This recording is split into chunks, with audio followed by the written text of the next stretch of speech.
ॐ अज्ञानतिमिरा ज्ञानाञ्जनशलाकया चक्षुरुन्मिलितं येन तस्मै श्रीगुरवे नमः। श्रीचैतन्यमनोभीष्टं स्थापितं येन भूतले स्वयं रूपः कदा मह्यां ददाति स्वपदान्तिकम्। नमावो विष्णुपदाय कृष्णप्रेष्ठाय भूतले श्रीमाते भक्तिवेदान्तस्वामिनिति नामिने। नमस्ते सरस्वतीदेवे गौरवाणी प्रचारिणे निर्विशेष शून्यवादी पाश्चात्यते सतारिणे। जय श्री कृष्ण चैतन्य प्रभु नित्यानंद श्री अद्वैत गदाधर श्रीवासादि गौर भक्त वृंदा। हरे कृष्णा हरे कृष्णा कृष्ण कृष्णा हरे हरे हरे राम राम राम हरे हरे। ओम नमो भगवते वासुदेवाय। ॐ नमो भगवते भगवते वासुदेवाय। ओम नमो भगवते वासुदेवाय। ॐ नमो नमो भगवते भगवते वासुदेवाय। वासुदेवाय ओम नमो भगवते वासुदेवाय। ॐ नमो ॐ नमो भगवते भगवते वासुदेवाय। वासुदेवाय। హరే కృష్ణ. हरे कृष्ण। భక్తులందరికీ శ్రీకృష్ణ శుభమస్తు. అలాగే ఈ రోజున మనము భాగవత కథలలోని పృథు మహారాజు వారి యొక్క అవతార పరిసమాప్తి. పృథు మహారాజు ఏ విధంగా మరి భగవద్ధామం చేరుకున్నారు, ఆ, పృథు మహారాజు యొక్క చివరి రోజులు ఎలా ఉన్నాయి అనే వాటి గురించి ఈరోజు మనం చక్కగా చర్చించుకునే ప్రయత్నం చేద్దాం.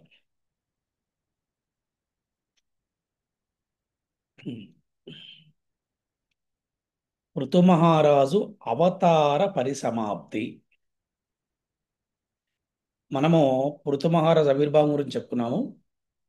పృథు మహారాజు ధరణీ పాలన గురించి చెప్పుకున్నాం, అంటే భూమండలం ఏ విధంగా పాలించారు.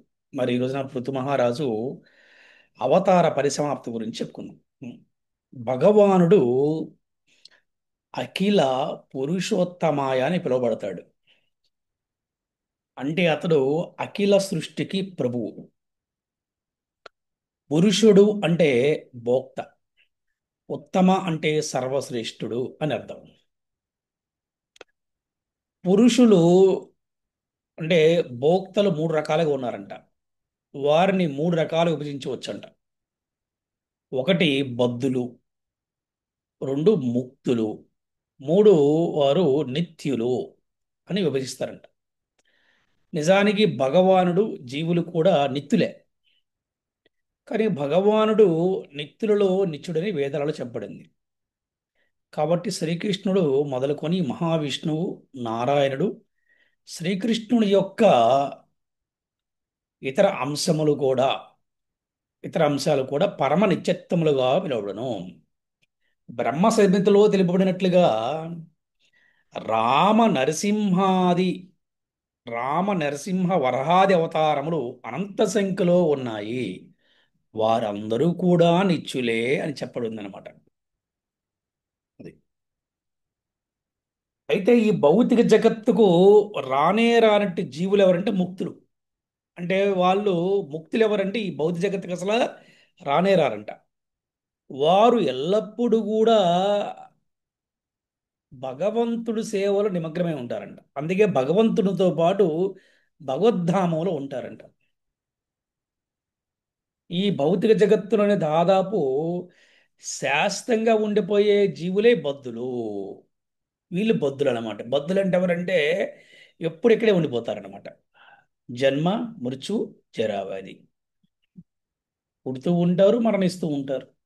వీళ్ళని బద్ధులు అన్నారు. ముక్తులు ఎవరంటే నిరంతరం కూడా భగవంతుడికి సేవ చేస్తూ భగవంతునితో పాటు భగవద్ధామలో ఉంటారంట. నిత్యులు ఎవరంటే భగవంతుడికి అవతారాలు, వారందరూ కూడా నిత్యులే అని చెప్పారనమాట. అందుకని ఈ భౌతిక జగత్తును భోగించే ప్రయత్నంలో, ఈ మాయకు గురి అవుతూ నిరంతరము జన్మ వృక్ష వలయంలో తిరుగుతున్నటువంటి బద్ధులను ఉద్ధరించడానికే పరమనిత్యుడైన భగవంతుడు ఈ జగత్తులో అవతరిస్తాడు. ఒక నరసింహస్వామి కావచ్చు, ఒక రాముడు కావచ్చు, మరి అలాగే కృష్ణుడు కావచ్చు. ఎన్నో అవతారాలు ఉన్నాయి భగవంతుడికి. జీవులు సదరమైన సేవను పునరుద్ధరించి తద్వారా వారికి భగవద్ధామ ప్రాప్తిని కలిగించడమే అవతారం యొక్క ప్రయోజనము. సదరమైన సేవను, జీవుల యొక్క సదరం ఏంటి? సేవ. జీవేర నిత్య కృష్ణదాస్. స్వధర్మం అంటే ఇంక స్వధర్మం అంటే ఇంక వేరేది ఏం లేదనమాట. ఇదే స్వధర్మం అంటే.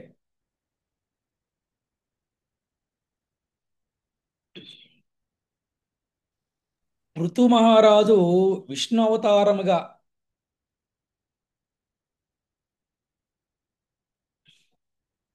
అవతరించినప్పటికీ ఆయన శక్త్యావేశ అవతారమై ఉన్నాడు.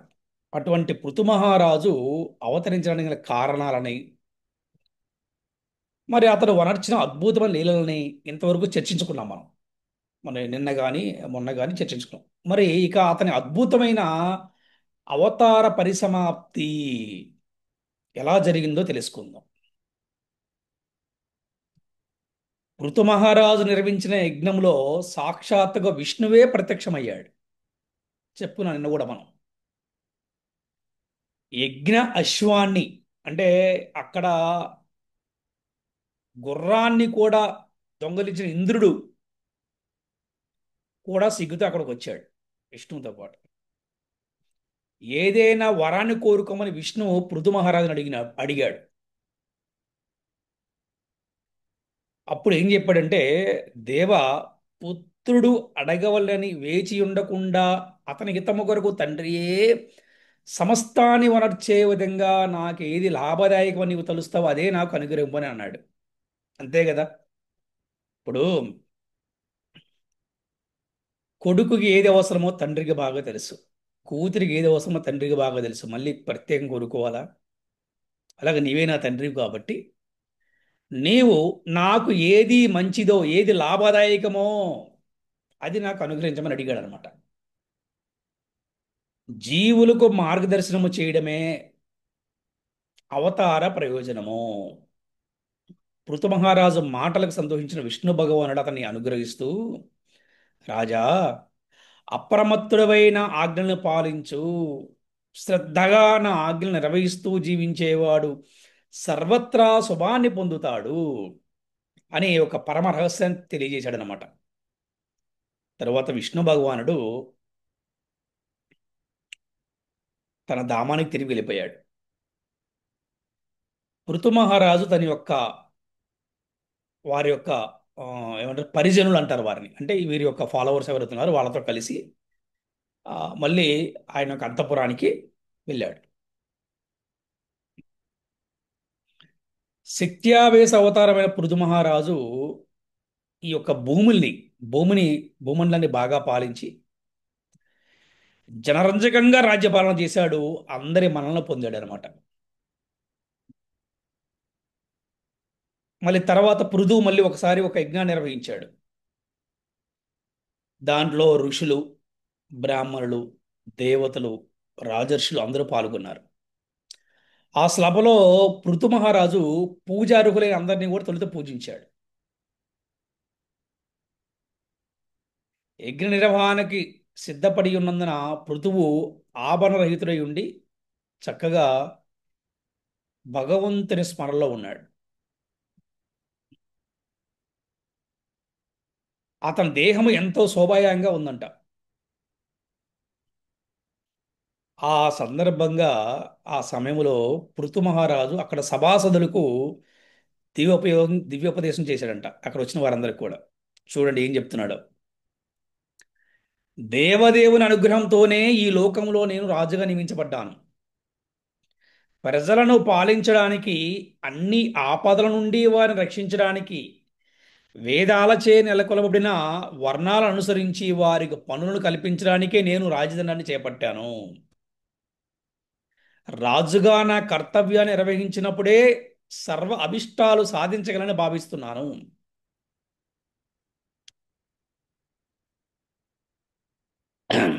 అందుకనే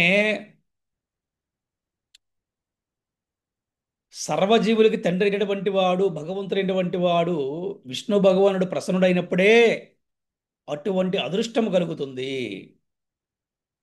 త్రికరణ శుద్ధిగా మీరందరూ కూడా భగవత్ సేవ చేయండి. మీ సామర్థ్యాన్ని బట్టి స్వకర్మను అనుసరించి భగవత్ సేవ చేయడం వల్ల జీవిత చరమ లక్ష్యాన్ని మీరు సాధించగలుగుతారు అని పృథు మహారాజు దివ్య ఉపదేశం చేశారంట. అందరిని అలరించిందంట ఒక ఉపదేశం. అతని మనోహరమైన వాక్కులను విన్న సాధువులు బ్రాహ్మణులందరూ దీవెనలు ఇచ్చారంట. అతని రాజుగా పొందటం అనేది మహాద్భాగ్యమని అందరూ కూడా అభివర్ణించారంట. ఎంతో ఆనందపడ్డారంట, సంతోషించారంట. పృథు మహారాజుని పృథు మహారాజు కృతజ్ఞతలు తెలిపారు. అలాగే ఆయన కీర్తించారు కూడా. ఆ విధంగా ప్రజలు పృథువుని కీర్తి బాగా కీర్తిస్తున్నారు. అలాగే ఈ యజ్ఞస్థలి కుమారగణం కూడా వచ్చారంట. ఎవరు? సనకాది కుమార్ నలుగురు ఉంటారు కదా, వాళ్ళు వచ్చారు ఇక్కడికి, యజ్ఞస్థలికి వచ్చారంట. ఈ కుమారగణము నేరుగా ఆకాశం నుండే దిగొచ్చారు. వారు ఆ విధంగా తేజోమయంగా దిగి రావడం చూసిన పృథు వారిని ఆహ్వానించడానికి చక్కగా సిద్ధపడ్డాడు. వెంటనే వారికి వందనాలు అర్పించాడు, వారికి ఆసనం అర్పించాడు. వారి వినమంగా నమస్కరించి వారి పాదాలను కడిగి ఆ నేలని శిరస్సు మీద చల్లుకున్నాడు. ఆధ్యాత్మిక ఉన్నతిని ఆధ్యాత్మిక ఉన్నతిని బడిసిన మహనీయులను ఏ విధంగా ఆహ్వానించాలో పృథువు తన ఆచరణ ద్వారా జనులకు బోధించాడు. తరువాత అతడు సకల మానవుడు దృష్టిలో పెట్టుకొని సనకాది మునుడితో ఇలా ప్రశ్నించాడు. పరిప్రశ్నేన సేవయా. ఎందుకంటే మనందరి కోసం ఒకరు మంచి మంచి ప్రశ్న వేయటం వల్ల ఆ ప్రశ్న వల్ల సమాధానము కేవలం ప్రశ్న వేసిన వారికే కాదు, సమస్త జీవులకు కూడా లాభం చేకూరుస్తుంది అనమాట. అందుకని ఇక్కడ పృథు మహారాజు అంత గొప్ప వైష్ణవుడు అయినప్పుడు కూడా మరి ఆ సనకాదులకి కూడా అతనికి పాదాలను గడి నీళ్ళ శిరస్సు మీద చల్లుకున్నాడు. అదే వైష్ణవత్వం అంటే. మరి అలాగే ఒక వినయంగా ప్రశ్నిస్తున్నాడు. ఏమనంటే, మంగళ స్వరూపులైన ఋషులారా, యోగులకైనా మీ దర్శనము దుర్లభము. చూసారా? ఎవ్వని పట్ల బ్రాహ్మణులు వైష్ణవులు ప్రసన్నులవుతారో అతనికి ఇహ పరాలలో లభించినది ఏముంటుంది చెప్పండి? మంగళకరుడైనటువంటి శివుని అనుగ్రహము, అలాగే విష్ణు అనుగ్రహాన్ని అతను పొందగలుగుతాడు. చూసారా? అంటే మీ యొక్క దర్శనము అంత గొప్పది. ఇంద్రియ భోగమే ఏకైక లక్ష్యంగా ఉన్నటి జీవులకు ఎట్టి శుభమైన కలుగుతుందా అని నేను మేము అడుగుతున్నాను. సంసార ధావనంలో తప్పించే మానవులకు మీ వంటి వారి నిజమైన మిత్రులు కనుక వారు ఈ భౌతిక జగత్తులో చరమ లక్ష్యాన్ని పొందగలిగే పద్ధతిని తెలపండి అని అడిగాడు.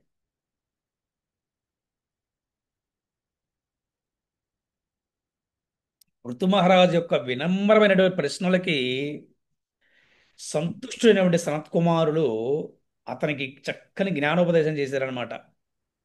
రాజా, నీవడిగిన ప్రశ్నలు సమస్త మానవాళికి కూడా లాభదాయకములు.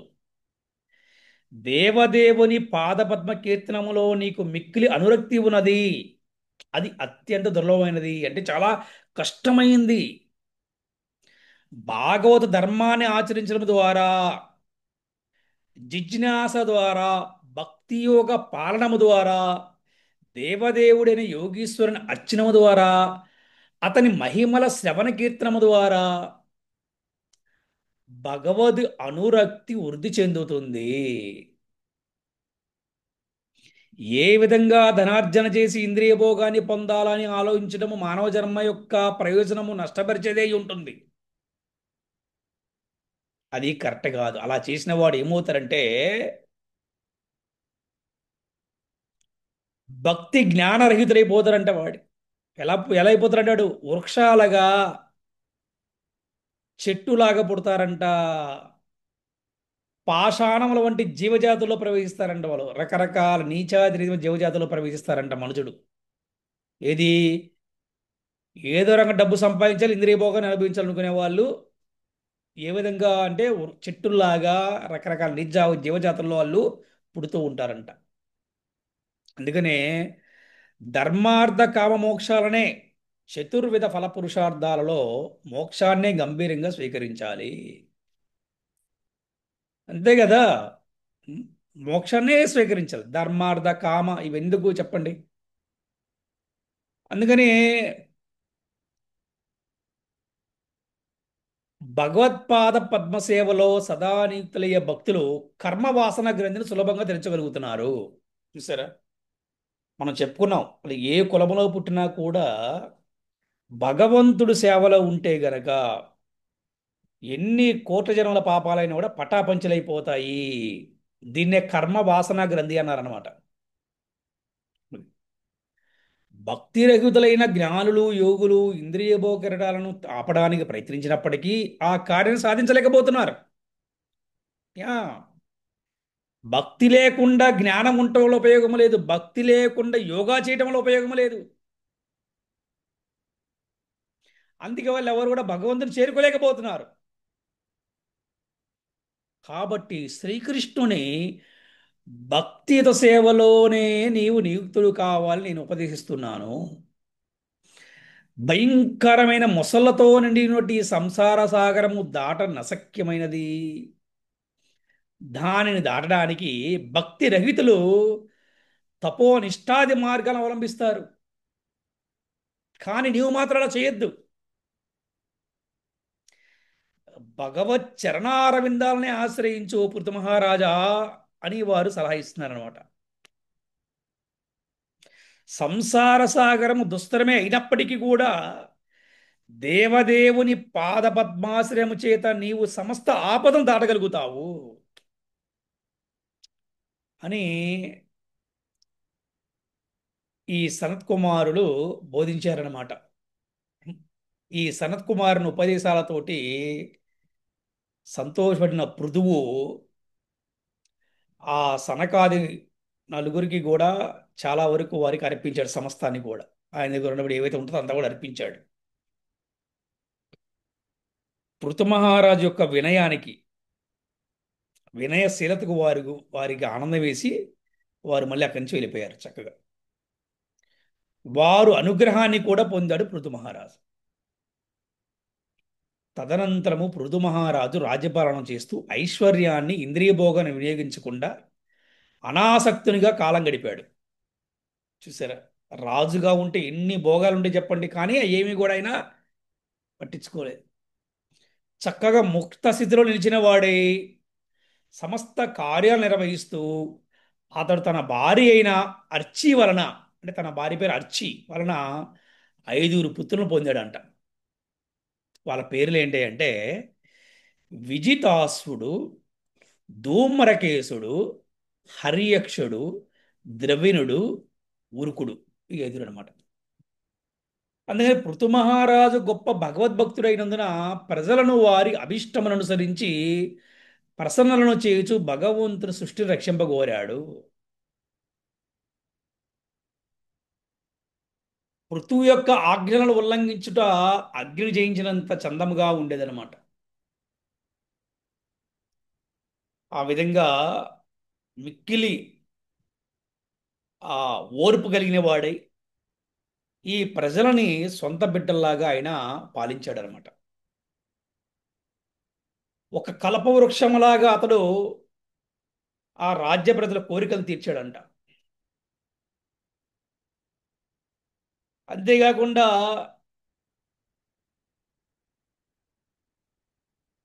అతని బుద్ధి, విద్య యమధర్మరాజు సమానంగా ఉండేవంట. అతని ఐశ్వర్యము మణి దాతుమయమగు హిమాలయాలతో పోలేదంట. అంటే మనులతో కూడినటువంటి ఒక పర్వతాలతో పోలేదంట అతని యొక్క ఐశ్వర్యము. అతని సంపత్తులు అంట కుబేరుని సంపత్తులను పోలేయంట. ప్రతి ఒక్క సౌందర్యము మన్మథుని సౌందర్యం పోలి ఉండిందంట. అలాగే ఆయన అనురాగములో స్వయంభువనువును, నియంత్రణలో బ్రహ్మను పోలాడంట. ఆ విధంగా అతని అద్భుతమైన కీర్తి అన్ని లోకాల్లో వ్యాపించిందంట. ఆయన యశస్సు రామచంద్రుని వలె, రామచంద్రుని కీర్తి వలె మధురముగా ఉండి నర నారీగణాన్ని ఆనందపరిచిందంట కదా. రాముడి గురించి తెలిసిందే కదా. అలాగ రాములా కీర్తి చెందాడంట పృథు మహారాజు. ఈ విధంగా జనరంజకంగా రాజ్యపాలన చేసిన పృథువు తన వృద్ధుడు అవుతున్నట్లు గమనించాడు. తపస్సు చేయడానికి భార్యతో కలిసి అరణ్యానికి అంటే అడవులకి బయలుదేరాడు అనమాట.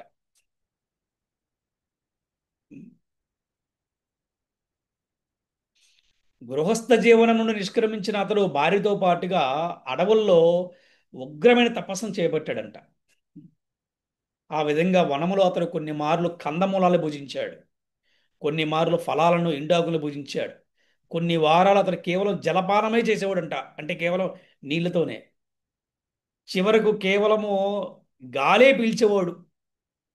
అలాగే ఆయన తపస్సు చేయటం చేశాడనమాట.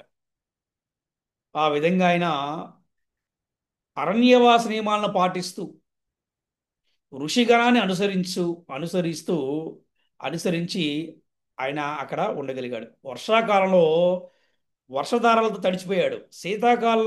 శీతాకాలంలో అతను ఆ, అక్కడ అలాగే ఉండిపోయాడు. అతను కేవలం నేలపైన పడుకునేవాడంట. పృథు మహారాజు ఇంతటి కఠోరమైన జీవనాన్ని సాగించి కేవలం వాక్కుని ఇంద్రియాలను నిగ్రహించడానికే.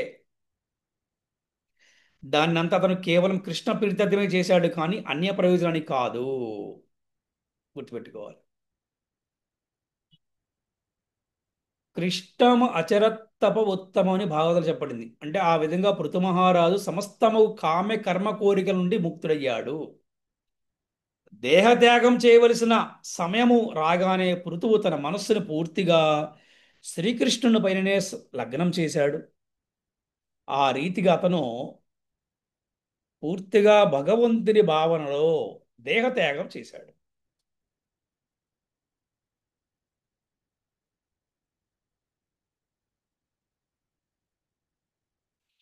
చివరకు ఆయన తన ఆధ్యాత్మిక బలం చేత ముక్తుడయ్యాడు. ఈ భౌతిక జీవితం నుంచి ఆయన ముక్తుడయ్యాడు అన్నమాట. పృథు మహారాజు పత్ని అయిన అర్చి కూడా తన భర్తలాగానే సమస్తమైన తపస్సును చేపట్టింది. సుకుమారి అయిన రాణి తనకు అలవాటు లేకపోయినా కూడా భర్తతో పాటు అడవుల్లో నియమాలను పాటిస్తూ భర్తతోనే ఉందన్నమాట. తను నేలపైనే పడుకుంది. తను కూడా ఆకులే తినిందంట. దాంతోపాటు ఆమె కూడా ఎంతో కృషించిపోయింది. భర్త సేవలవే పట్టించుకోలేదు తను. ఏ విధంగా లక్ష్మీదేవి విష్ణుమూర్తి సేవ కోసం చూస్తుంటుందో ప్రతి భార్య భర్త సేవలో ఉంటుందంట. ఆ విధంగా భర్త సేవలోనే కాలం గడిపిన అర్చి తన భర్త దేహత్యాగం చేయడం చూసి బాగా బాధపడి విలపించి ఉం, తను కూడా దేహాన్ని చాలించింది.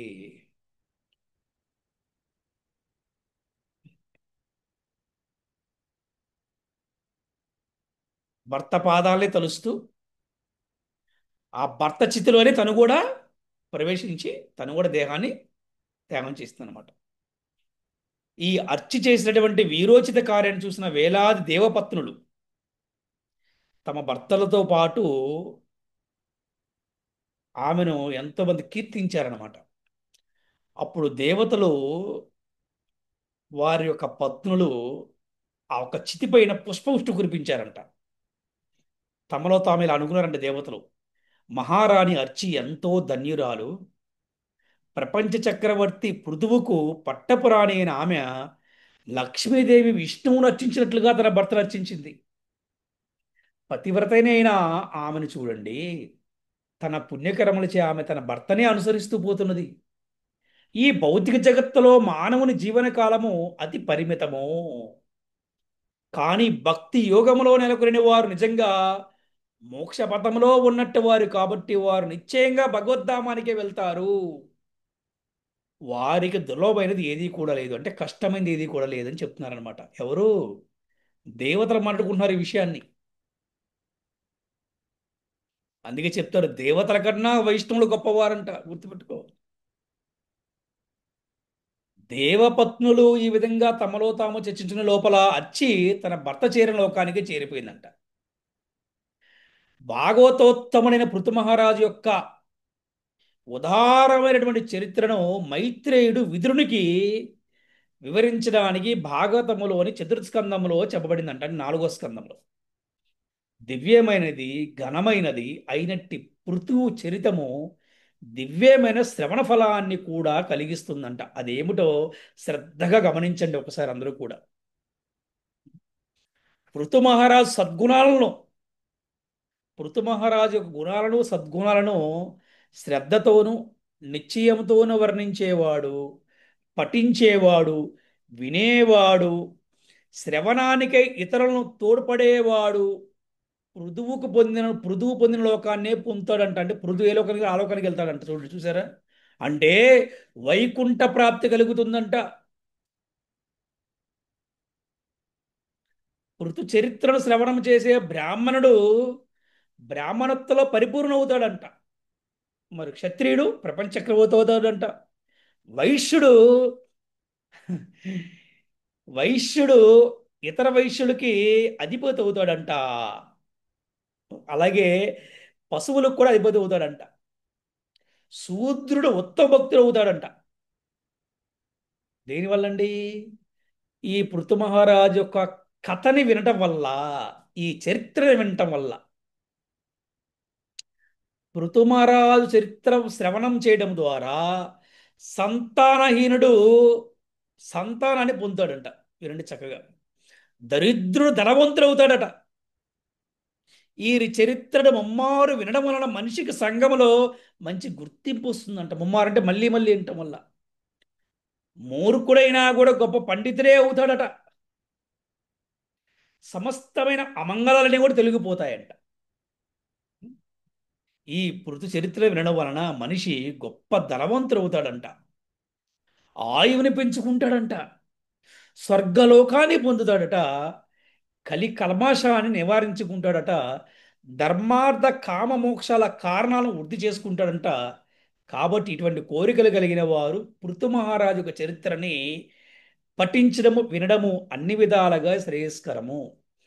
విజయాన్ని కోరే రాజు రథముపై వెళ్లే ముందు ముమ్మారు పృథు చరిత్రను వింటే సామంతులు అప్రయత్నంగా కప్పాలు చెల్లిస్తారంట.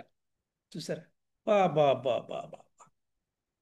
కృష్ణ భక్తిలో నెలకొని ఉండే విశుద్ధ భక్తులు కూడా పృథు మహారాజు యొక్క చరిత్రను వినాలి, పఠించాలి, ఇతరులు వినేటట్లు చేయాలి.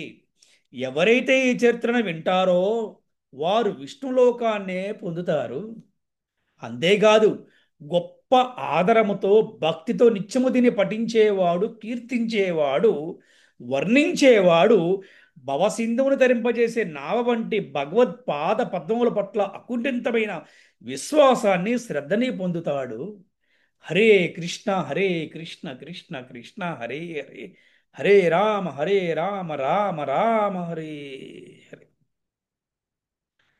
పృథు మహారాజుకి ఛాయ్. గ్రంథరా శ్రీమద్భాగవతం కి జై. వాంఛాకల్పతరుభ్యశ్చ కృపా సింధుభ్య ఏవ చ పతితానాం భావనేభ్యో వైష్ణవేభ్యో నమో నమః. హరే కృష్ణ. శిల ప్రభుపాదికి జై. శిల గురుదేవ్కి జై. అంతకోటి వైష్ణవ భక్తి బృందకి జై. హరి హరి బోల్. హరే కృష్ణ.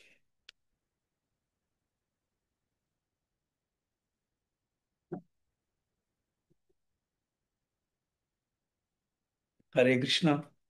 ఈరోజు మనం చెప్పుకున్నటువంటి పృథు మహారాజు అవతార పరిసమాప్తి కథలో మీకు ఏమైనా సందేహం ఉంటే అడగవచ్చు. ఇందులో మోరల్ ఏంటో తెలుసుకొని తెలియచేయవచ్చు. మీరు కూడా ఏమైనా చెప్పవచ్చు. హరే కృష్ణ. మహారాజ్ సద్గుణాలను శ్రద్ధతో నిశ్చయంతో వర్ణించేవాడు, వినేవాడు, శ్రవణానికి ఇతరులకు తోడ్పడేవాడు. వృధు మహారాజు పొందిన లోకానికి వెళ్తాడని అతను ఆ తర్వాత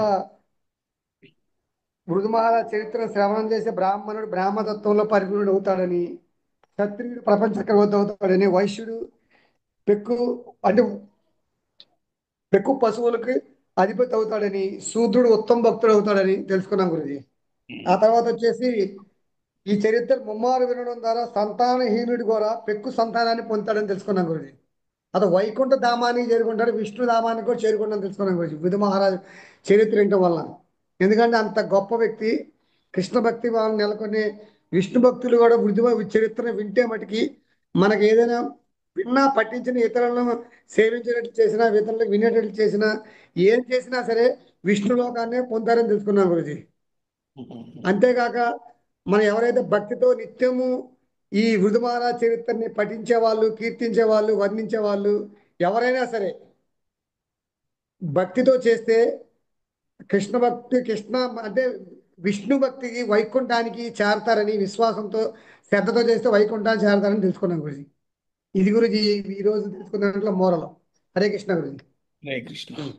వెరీ గుడ్. హరే కృష్ణ గారు, ఈ భౌతిక జగత్తులో ఉండే జనులు ఇంద్రియ భోగములు అనుభవించి వారు ఎట్టి శుభమైన చరమ లక్ష్యాన్ని పొందగలుగుతారు అనే ఒక విషయాన్ని సనక సనందనాథుల నుంచి ఒక సమాధానాన్ని ప్రజలకు ఇచ్చారు గురూజీ. తర్వాత పృథు మహారాజు చాలా కఠిన దీక్ష చేసి ఆయన వాక్కు ఇంద్రియాలను నిగ్రహించడానికే చాలా కఠిన దీక్ష చేశారని తెలుసుకున్నాం గురూజీ. ఇదంతా కూడా కృష్ణుని ప్రీత్యర్థమే ఆయన చేశారు. తర్వాత భార్యాభర్తలు ఎలా ఉండాలంటే వైకుంఠంలో విష్ణుమూర్తి లక్ష్మీదేవి లక్ష్మీదేవి ఎప్పుడు భర్తకి సేవ చేస్తుందో ఆ విధంగా ఉండాలని, తర్వాత పృథు మహారాజు యొక్క భార్య అయిన అర్చి ఆవిడ కూడా అతనికి ఆ విధంగా సేవ చేశారని తెలుసుకున్నాం గురూజీ. ఆయన అంటే అడవులకి వెళ్ళిన ఆవిడ కూడా అతనితో పాటు అడవులకి వెళ్ళి ఆ కఠిన దీక్షలో పాల్గొవడం, ఆయన అంత్యక్రియలు జరపడం ఇవన్నీ కూడా తెలుసుకున్నాం గురూజీ.